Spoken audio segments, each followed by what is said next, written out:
जय हिंद, वंदे मातरम। आप सभी का स्वागत है सक्सेस वर्ल्ड एमसीक्यू चैनल पर। तो जैसे कि बिहार पुलिस कांस्टेबल एग्जाम 2022 के लिए एक पूरा कंप्लीट कोर्स का बैच स्टार्ट किया गया है और आज आपका क्लास 4 चलेगा। और अगर आपने क्लास 1 वाली वीडियो को नहीं देखा है तो उसको ज़रूर जाके देखिए, क्योंकि उसमें सिलेबस के बारे में बताया गया है कि इस क्लास में कौन कौन से सब्जेक्ट आपको पढ़ाए जाएंगे। उसका लिंक आपको वीडियो के डिस्क्रिप्शन बॉक्स में मिल जाएगा। तो जल्दी से सभी लोग लाइव में जुड़ जाइए। सभी को गुड इवनिंग। तो चलिए आज के सेशन को स्टार्ट करते हैं। तो आज के इस सेशन में भी सबसे पहले करंट अफेयर्स के 5 मोस्ट इंपॉर्टेंट क्वेश्चंस को देखेंगे। तो क्वेश्चन हमारा है, देश की पहली बालिका पंचायत का आयोजन किस राज्य में किया गया है। आपको लाइव चैट का ऑप्शन दिया गया है। प्रत्येक स्टूडेंट को लाइव चैट में आंसर करते जाना है ताकि आप सभी का जितना भी डाउट हो सारा डाउट क्लियर हो सके।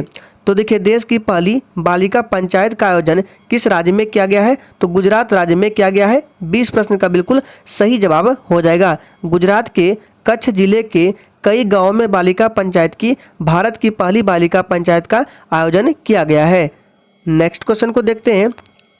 हाल ही में खबरों में रहा ऑपरेशन फ्रेंडशिप बॉर्डर 2022 किस ब्लॉक से संबंधित है। चलिए आंसर करते जाएंगे। और जितने भी स्टूडेंट चैनल पर पहली बार आए उनको बता दें, ये क्लास आपको डेली रात 8 बजे लाइव चैट के साथ मिलते हैं। तो सभी को रात 8 बजे जरूर आना है।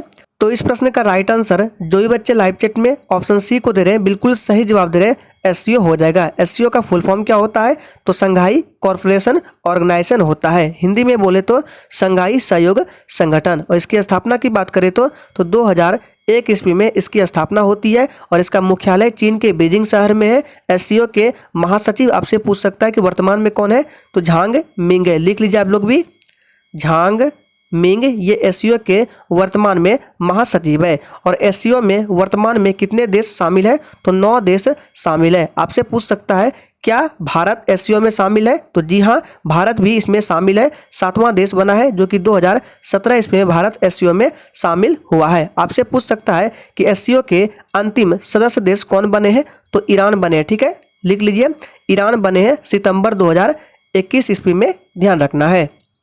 नेक्स्ट क्वेश्चन को देखते हैं। अंतर्राष्ट्रीय सौर संगठन में शामिल होने वाला 102 देश कौन सा बना है। मोस्ट इंपॉर्टेंट प्रश्न आपके एग्जाम के लिए। चलिए आंसर करेंगे। अंतर्राष्ट्रीय सौर संगठन में शामिल होने वाला 102 देश कौन बना है, तो इसका सही जवाब हो जाएगा एंटीगुआ और बारबुडा। 30 प्रश्न का बिल्कुल सही जवाब हो जाएगा। आपसे पूछ सकता है 101वां देश कौन है, तो अमेरिका है। ठीक है, यहाँ पे लिख देते हैं, अमेरिका 101वां देश है शामिल होने वाला। इसकी स्थापना की बात करें तो अंतर्राष्ट्रीय सौर संगठन की स्थापना 2015 ईस्वी में की गई थी। इसका मुख्यालय है गुरुग्राम, हरियाणा। ठीक है, भारत के हरियाणा के गुरुग्राम में इसका मुख्यालय है। चौथा प्रश्न है, लता मंगेशकर जी का जन्म कब और कहाँ हुआ था। चलिए आंसर करते जाएंगे। लता मंगेशकर जी का जन्म कब और कहाँ हुआ था, तो देखिए इसका हाल ही में निधन हो चुका है। फरवरी 2022 में इसका निधन हुआ है। और इसका जन्म की बात करें तो हो जाएगा 1929 ईस्वी में मध्य प्रदेश के इंदौर में। 20 प्रश्न का बिल्कुल सही जवाब हो जाएगा। ध्यान रखना, आपसे पूछ सकता है ये प्रश्न। नेक्स्ट क्वेश्चन देखते हैं। हाल ही में किस देश ने अपना सबसे उन्नत विमान वाहक पोत, जिसका नाम है फुजियान, नाम लॉन्च किया है। चलिए आंसर करते जाएंगे। सोच समझ के आंसर करना है। हाल ही में किस देश ने अपने सबसे उन्नत विमान वाहक पोत फुजियान नाम से लॉन्च किया है, तो इसका सही जवाब हो जाएगा चाइना ने। 20 प्रश्न का बिल्कुल सही जवाब हो जाएगा, ध्यान रखना है। नेक्स्ट क्वेश्चन देखते हैं। भारतीय संविधान की समवर्ती सूची की धारणा किस देश के संविधान से ली गई है। मोस्ट इंपॉर्टेंट प्रश्न आपके एग्जाम के लिए। चलिए आंसर करते जाएंगे। और जितने भी स्टूडेंट चैनल पर पहली बार आए चैनल को सब्सक्राइब कर लेंगे ताकि आपसे एक भी इंपॉर्टेंट क्लास मिस ना हो। तो भारतीय संविधान की समवर्ती सूची की धारणा किस देश के संविधान से ली गई है, ये ऑस्ट्रेलिया देश के संविधान से ली गई है। ऑस्ट्रेलिया देश के संविधान से प्रस्तावना की भाषा भी ली गई है। आपको ध्यान रखना है, प्रस्तावना की जो भाषा है ऑस्ट्रेलिया देश के संविधान से ली गई है और प्रस्तावना का जो विचार है उसे अमेरिका देश के संविधान से लिया गया है। दोनों को ध्यान रखना है, इंपॉर्टेंट है। नेक्स्ट क्वेश्चन है, मुंबई का वास्तुविद किन्हें माना जाता है। चलिए आंसर करते जाएंगे। चलिए क्वेश्चन नंबर 7 के लिए सभी लोग आंसर करेंगे। तो देखिए, मुंबई का वास्तुविद किन्हें माना जाता है? तो नाना शंकर सेठ को माना जाता है। डी इस प्रश्न का बिल्कुल सही जवाब हो जाएगा। नेक्स्ट क्वेश्चन देखते हैं, आभासी वृक्ष रहित विरल वनस्पति कहाँ पाई जाती है? चलिए आंसर करते जाएंगे। यहाँ पे आभासी नहीं होगा, आभासी होगा। चलिए क्वेश्चन नंबर 8 के लिए सभी लोग लाइव चैट में आंसर करेंगे। तो आभासी वृक्ष रहित विरल कहाँ पाया जाता है? तो ये पाया जाता है टुंड्रा प्रदेश में। सी इस प्रश्न का बिल्कुल सही जवाब हो जाएगा, ध्यान रखना है।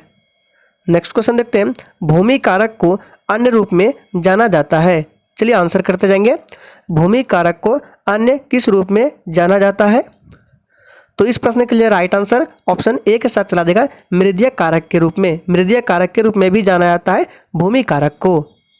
नेक्स्ट क्वेश्चन देखते हैं, निम्नलिखित में से कहाँ स्तूप स्थित नहीं है? सोच समझ कर आंसर करना है। और फ्रेंड्स, सेशन के एंड में अपना अपना स्कोर जरूर देना है कि आपने कितने प्रश्नों के सही सही जवाब दिए हैं।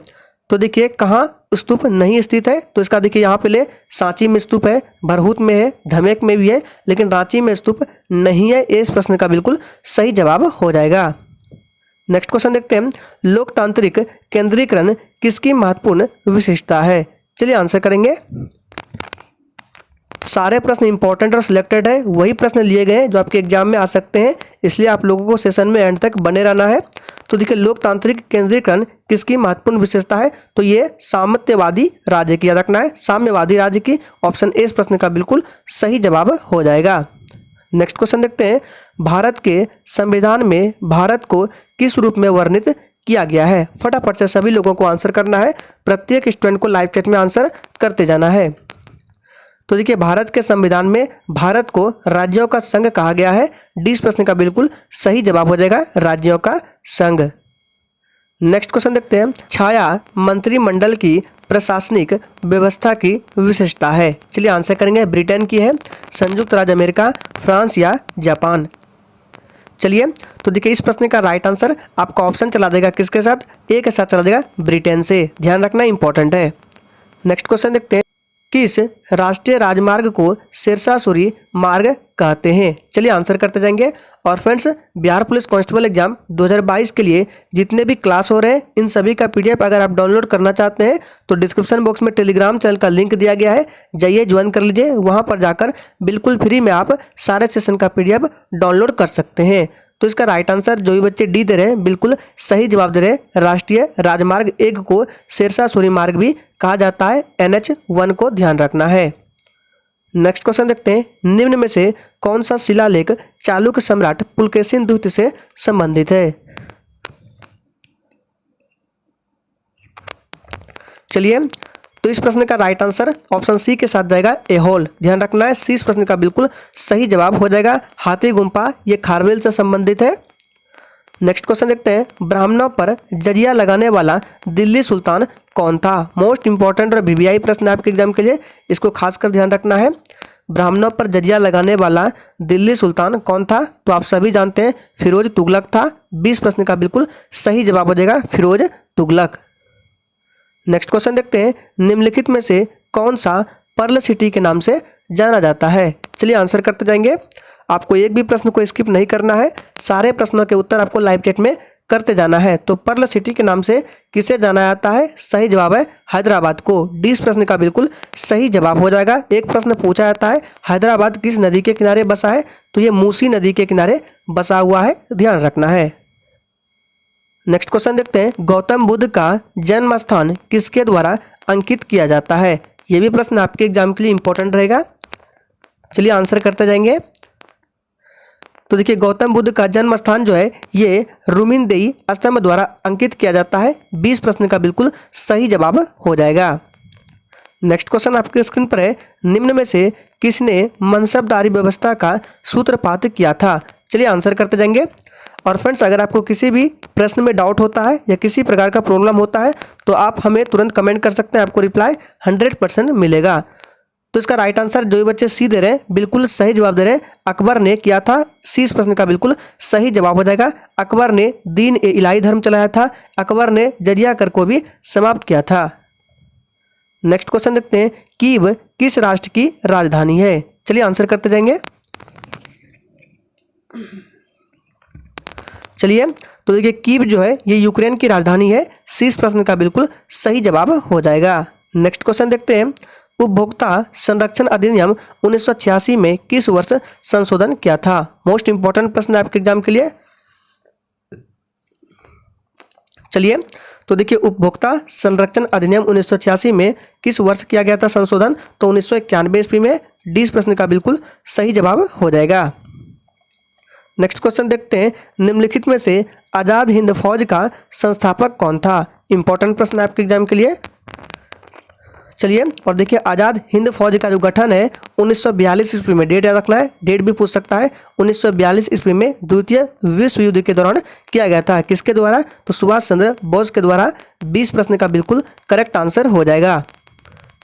नेक्स्ट क्वेश्चन है, भारतीय अशांति का जनक किसे समझा जाता है? चलिए आंसर करते जाएंगे।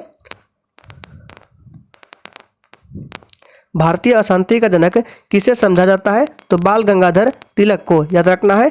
इस प्रश्न का बिल्कुल सही जवाब हो जाएगा।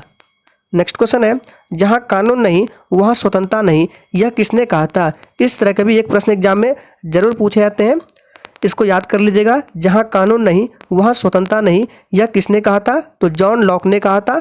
डी इस प्रश्न का बिल्कुल सही जवाब हो जाएगा। और आप लोगों को एक भी सेशन को मिस नहीं करना है। डेली रात 8 बजे आपको डेली सेशन को अटेंड करना है। नेक्स्ट क्वेश्चन देखते हैं, सरकारिया आयोग संबंधित है।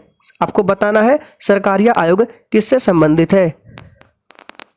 चलिए, तो देखिए सरकारिया आयोग का गठन कब हुआ था? तो 1983 ईस्वी में इसका गठन किया गया था। और ये किससे संबंधित है? ये केंद्र राज्य संबंध से संबंधित है। इस प्रश्न का बिल्कुल सही जवाब हो जाएगा।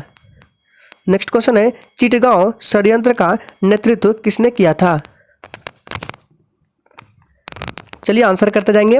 चिटगांव षड्यंत्र का नेतृत्व किसने किया था? इसका सही जवाब है सूर्यसेन ने। डी इस प्रश्न का बिल्कुल सही जवाब हो जाएगा, याद रखना है। चिटगांव जो है ये वर्तमान में कहाँ है? तो ये वर्तमान में बांग्लादेश में स्थित है। नेक्स्ट क्वेश्चन देखते हैं, भारतीय रिजर्व बैंक का मुख्यालय कहाँ स्थित है? चलिए आंसर करते जाएंगे। आरबीआई का मुख्यालय कहाँ स्थित है?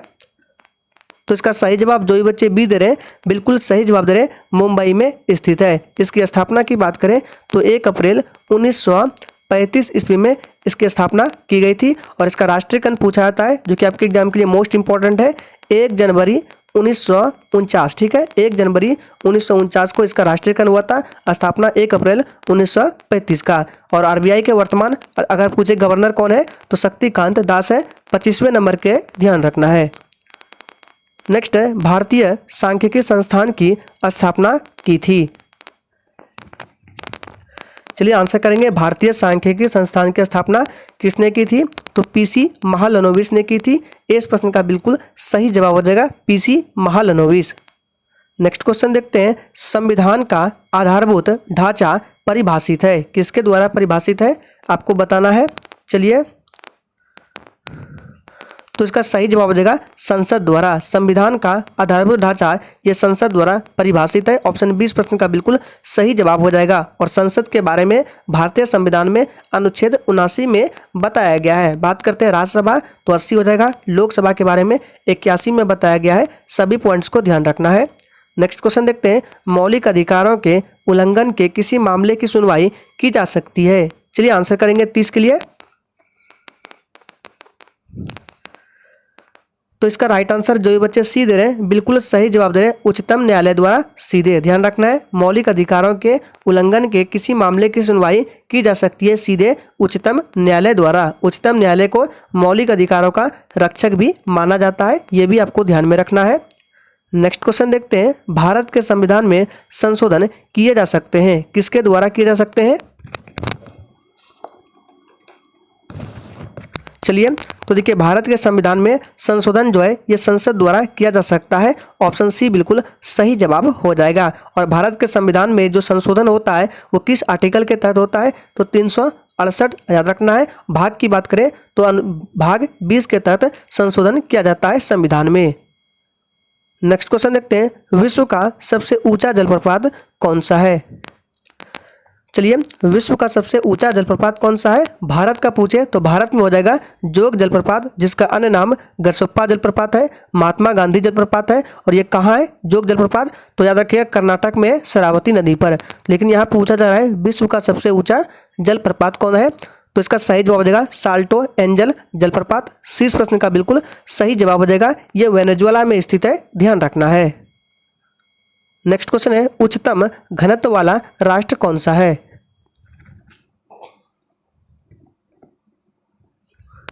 चलिए आंसर करेंगे, उच्चतम घनत्व वाला राष्ट्र कौन सा है? तो इसका करेक्ट आंसर बी के साथ चला जाएगा, बांग्लादेश है। 20 प्रश्न का बिल्कुल सही जवाब हो जाएगा। बांग्लादेश की राजधानी ढाका है। और इसका मुद्रा की बात करें तो टका हो जाएगा मुद्रा, ध्यान रखना है, इंपॉर्टेंट है। नेक्स्ट क्वेश्चन है, बिहार के वह मुख्यमंत्री जो सबसे अधिक अवधि तक इस पद पर रहे, यानी कि मुख्यमंत्री के पद पर रहे, कौन है?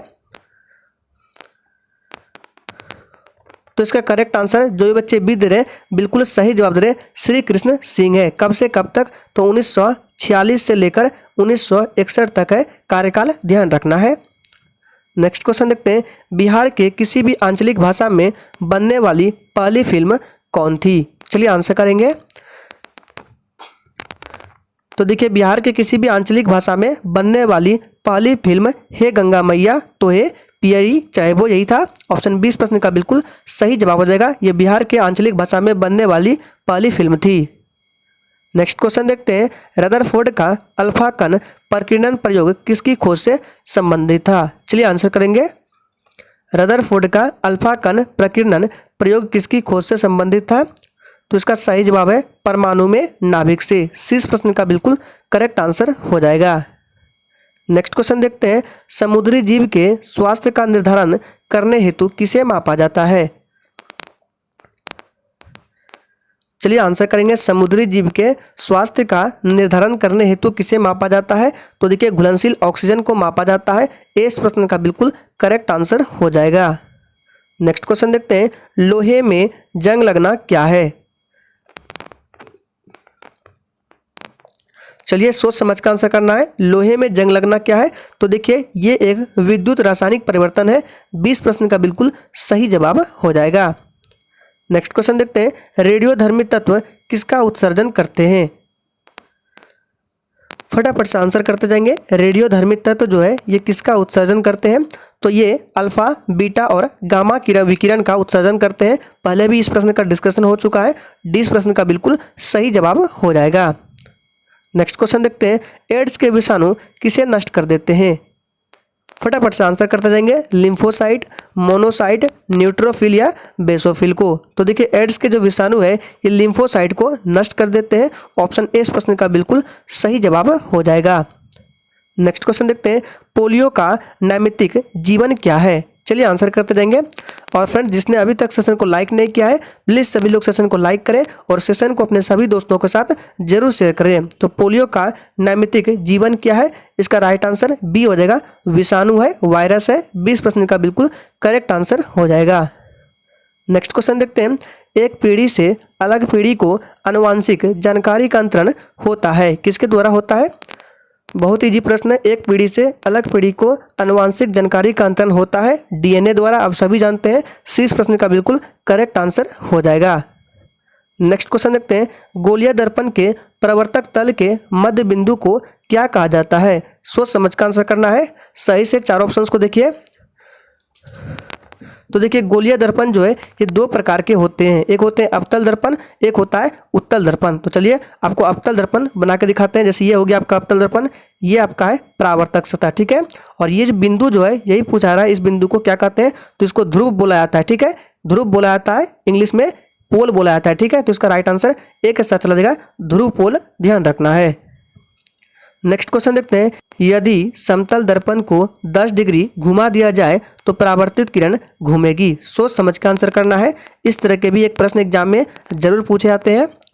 तो देखिए, समतल दर्पण में यदि आपतित किरण को थीटा कोण से घुमाया जाता है तो परावर्तित किरण 2 थीटा कोण से घूमता है। तो ध्यान रखना है, यहाँ पे देखिए 10 डिग्री दिया है तो 2 गुना हो जाएगा, यानी कि 20 डिग्री से परावर्तित किरण घूमेगी। 20 प्रश्न का बिल्कुल करेक्ट आंसर हो जाएगा। नेक्स्ट क्वेश्चन देखते हैं, किस विसरण का वेग प्रकाश से कम होता है? यहाँ देखिए विसरण नहीं होगा, विकिरण होगा। चलिए आंसर करते जाएंगे, किस विकिरण का वेग प्रकाश से कम होता है?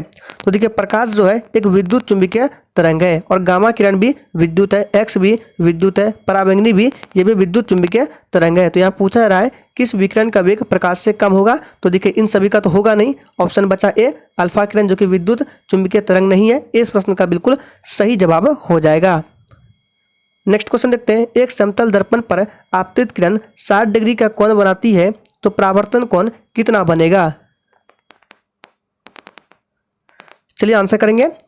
तो आप सभी जानते हैं जैसे कि ये समतल दर्पण हो गया, ये आपका आपतित किरण, ये परावर्तित किरण और बीच में अविलंब होता है। तो समतल दर्पण में आपतन कोण का मान परावर्तन कोण के बराबर होता है। तो आपतित किरण 60 डिग्री का कोण है, यानी कि आपतन कोण 60 डिग्री है, तो परावर्तन कोण भी उतना ही होगा, यानी कि इस प्रश्न का बिल्कुल सही जवाब हो जाएगा। नेक्स्ट है, एक पारसेक का कितना मान होता है? चलिए आंसर करेंगे, एक पारसेक का मान है तो 3.26 प्रकाश वर्ष होता है एक पारसेक का मान। इस प्रश्न का भी डिस्कशन हो चुका है, 20 प्रश्न का बिल्कुल सही जवाब हो जाएगा। नेक्स्ट है, यदि किसी पिंड का वेग 3 गुना कर दिया जाए तो उसकी गतिज ऊर्जा कितनी हो जाएगी? चलिए आंसर करेंगे। तो देखिए गतिज ऊर्जा निकालने के लिए हम आपको एक फॉर्मूला बताए थे, काइनेटिक एनर्जी बराबर होता है हाफ एम वी स्क्वायर। तो यहाँ पे वेग को 3 गुना करना है, तो हाफ एम वी की जगह आपको 3 रख देना है, तो कितना हो जाएगा 3 वी स्क्वायर, यानी कि 9 वी स्क्वायर हो जाएगा। तो देखिए 9 गुना बढ़ जाएगा, तो राइट आंसर इसका क्या हो जाएगा? ऑप्शन बी के साथ चला जाएगा, 9 गुना हो जाएगा। नेक्स्ट है, निम्नलिखित में प्रदीप्त वस्तु कौन है?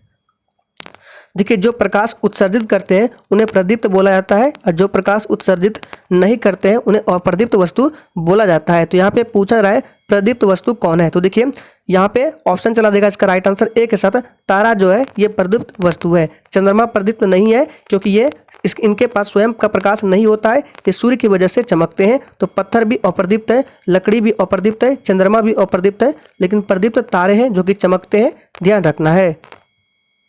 नेक्स्ट क्वेश्चन है, प्रकाशिक तंतु का उपयोग मुख्य रूप से किस लिए किया जाता है? इस प्रश्न पर स्टार लगा रहे हैं, इस तरह के एक प्रश्न एग्जाम में पूछे ही जाते हैं। तो देखिए प्रकाशिक तंतु यानी कि ऑप्टिकल फाइबर का उपयोग पूछा जा रहा है, किस लिए किया जाता है? तो मुख्य रूप से उपयोग संचार व्यवस्था में किया जाता है। सी इस प्रश्न का बिल्कुल सही जवाब हो जाएगा। नेक्स्ट क्वेश्चन देखते हैं, जब एक बंदूक से गोली चलाई जाती है तो बंदूक पीछे की ओर धकेल देती है, यह उदाहरण न्यूटन के कौन से नियम को दर्शाता है? चलिए आंसर करेंगे, सोच समझ कर आंसर करना है।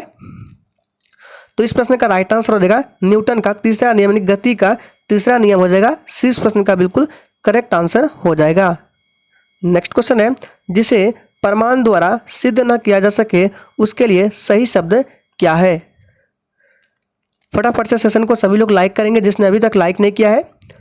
तो देखिए जिसे प्रमाण द्वारा सिद्ध न किया जा सके उसे अप्रमेय बोला जाता है। सी इस प्रश्न का बिल्कुल करेक्ट आंसर हो जाएगा। नेक्स्ट है, निम्न में से कौन सा चक्र पानी में प्रयुक्त समास है? चक्र पानी का मतलब होता है, चक्र मतलब चक्र हो गया, पानी का मतलब हाथ हो गया, यानी कि जिसके हाथ में चक्र हो चक्रपाणी बोला जाता है, अर्थात कौन? विष्णु। तो देखिए जो समास अपने समान अर्थ को छोड़कर एक विशेष अर्थ को बदलाता है उसे बहुब्रीहि समास बोला जाता है। तो चक्रपाणी से आपका क्या हो रहा है? विष्णु हो रहा है। राइट आंसर सी के साथ चला जाएगा, बहुब्रीहि समास। नेक्स्ट क्वेश्चन देखते हैं, जिसके पास कुछ भी ना हो उसे क्या बोला जाता है? चलिए तो देखिए जिसके पास कुछ भी ना हो उसे अंकिंचन बोला जाता है, अकिंचन, यानी कि 20 प्रश्न का बिल्कुल करेक्ट आंसर हो जाएगा। नेक्स्ट है, काली घटा का घमंड घटा उपयुक्त पंक्ति में कौन सा अलंकार है? चलिए आंसर करते जाएंगे। काली घटा का घमंड घटा उपयुक्त पंक्ति में कौन सा अलंकार है? तो इसमें यमक अलंकार है, ऑप्शन ए बिल्कुल करेक्ट आंसर हो जाएगा। नेक्स्ट क्वेश्चन देखते हैं, रिजु शब्द का विलोम क्या है? चलिए आंसर करते जाएंगे। रिजु का मतलब होता है सीधा, तो उसका आपको उल्टा बताना है। तो रिजु का विलोम इन चारों ऑप्शन में से वक्र हो जाएगा। इस प्रश्न का बिल्कुल करेक्ट आंसर हो जाएगा। नेक्स्ट है, फूल का तत्सम क्या होगा? तो देखिए हमने अभी कल बताया था कि तत्सम किसे बोलते हैं। संस्कृत के शब्द को तत्सम बोला जाता है और संस्कृत के जो शब्द हिंदी में रूपांतरित होते हैं उसे तद्भव बोला जाता है। तो इसमें जो संस्कृत जो है ये पुष्प है, ठीक है, जो कि राइट आंसर बी के साथ चला जाएगा। पुष्प क्या है, संस्कृत शब्द है जो कि तत्सम शब्द है। और ये जो है पुष्प, प्रसून, सुमन ये सभी फूल के पर्यायवाची है, ध्यान रखना है। नेक्स्ट क्वेश्चन देखते हैं, इनमें अश्व का पर्यायवाची कौन सा नहीं है। अश्व यानी कि घोड़ा का आपको बताना है पर्यायवाची इनमें से कौन सा नहीं है। तो देखिए घोड़ा का पर्यायवाची देखिए तुरंग होता है, हायम भी होता है, सैंधव भी होता है, लेकिन कुरंग नहीं होता है। ये हिरण का पर्यायवाची होता है, ध्यान रखना है। नेक्स्ट क्वेश्चन देखते हैं, मुहावरे लोकोक्तियों को सही अर्थ का चयन करें। मुंह की खाना इसका क्या अर्थ है। फटाफट से आंसर करेंगे। मुंह की खाना इसका क्या अर्थ है, तो इसका सही जवाब हो जाएगा हार जाना। 20 प्रश्न का बिल्कुल करेक्ट आंसर हो जाएगा। नेक्स्ट क्वेश्चन देखते हैं, इनमें धनुष का पर्यायवाची कौन सा नहीं है। बहुत इजी प्रश्न है, ऑप्शन को सही से देखिए। तो देखिए धनुष का पर्यायवाची कोदंड होता है, चाप होता है, सरासन होता है, लेकिन शेर नहीं होता। ये एक जानवर का नाम है। 20 प्रश्न का बिल्कुल सही जवाब हो जाएगा। तो आज के सेशन में 60 ही प्रश्न को रखे गए थे। तो आज के लिए इतना ही। चलिए कल फिर रात 8 बजे मिलते हैं नेक्स्ट क्लास के साथ।